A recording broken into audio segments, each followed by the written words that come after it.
Fête nationale de l'unité, comment en est-on arrivé là? À partir de 1961, le Cameroun devient une fédération puis un État unitaire 1972. La naissance de la fédération le 11 février 1961, le plébiscite organisé dans le Cameroun britannique donne le résultat suivant. Le Northern Cameroun se prononce en faveur du rattachement du Nigeria, ce qui est effectif le 11 juin 1961. Le Southern Cameroun ou Cameroun occidental décide de se rattacher à la République du Cameroun déjà indépendante. Le 1er octobre 1961, le Cameroun occidental et la République du Cameroun se réunifient et forment une fédération de deux États sous l'appellation des Républiques fédérales du Cameroun. C'est la réunification. Les artisans principaux de cette réunification étaient Amadou Ahidjo de la République du Cameroun comme président fédéral, John Kufoncha du Cameroun occidental comme vice-président. La République fédérale du Cameroun comprenait donc deux États fédérés, trois gouvernements, quatre assemblées, trois organes judiciaires. Tout ceci était très lourd pour un pays de 5 millions d'habitants, d'où l'idée de l'unification chère à Amadou Ahidjo. L'avènement de l'État unitaire, la lourdeur administrative et les dépenses énormes qu'imposait la fédération, ajoutées au désir du président Ahidjo d'unifier le Cameroun, vont favoriser la naissance de l'État unitaire. Par le référendum du 20 mai 1972, les Camerounais votent à une majorité écrasante en faveur de la création d'un État unitaire. La Constitution du 2 juin 1972 proclame la naissance officielle de l'État unitaire sous l'appellation des Républiques unies du Cameroun. C'est l'unification. Le 20 mai est choisi comme jour de fête nationale ou fête de l'unité nationale. Désormais, la République unie du Cameroun comprend un seul État, un seul gouvernement, une seule assemblée, un seul organe judiciaire.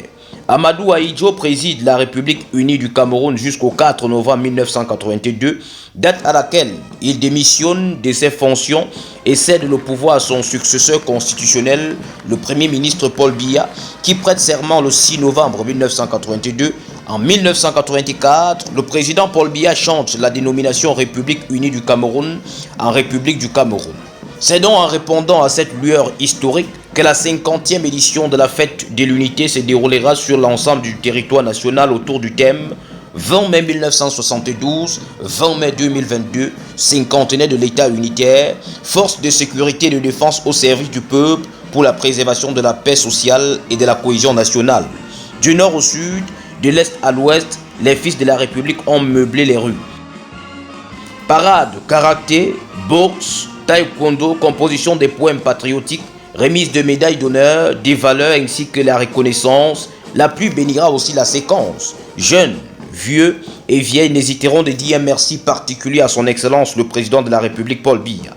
Parti politique absent, parti politique présent, le mélange était donc phénoménal. C'est donc autour des buffets bien garnis, sophistiqués et des boissons d'un autre genre que l'apothéose de cette 50e édition prendra sa fin. Après 50 ans d'unification, c'est désormais toutes les régions du Cameroun qui ont au moins un campus universitaire. C'est désormais l'existence des facultés de médecine, des instituts polytechniques et bien plus encore de la liberté d'expression. Mais que dire, après 50 ans d'unification, que désormais il est probable de passer par un concours d'intégration pour être professeur de nos lycées et collèges? Que dire du SMIC qui garde sa constance à 36 000 francs CFA, mais l'on peut quand même vivre avec, observez bien mon regard, l'on l'a dit. Que dire du fait que seuls les couloirs administratifs et de sécurité pourront être à intégration directe dans le pays à 50 ans d'unification?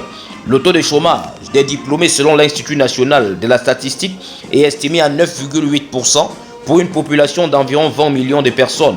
Cet taux représente plus de 2 millions de personnes diplômées en quête d'un emploi.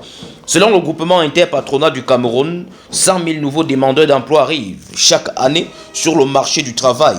Les diplômés de l'enseignement supérieur sont malheureusement les plus nombreux dans cette cohorte.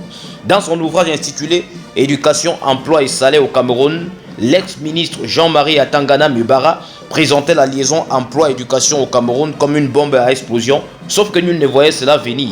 En attendant que les ajustements soient faits pour un équilibre régional normal, vivons encore tout d'abord ce déséquilibre régional, ou encore mieux, cet équilibre régional fictif, alias déséquilibre régional. Je suis Roswell Mécan pour RCH Marc Télévision. N'hésitez d'ailleurs de vous abonner. Je souhaite Annecy. À très bientôt. C'est pour moi un cadeau d'être né.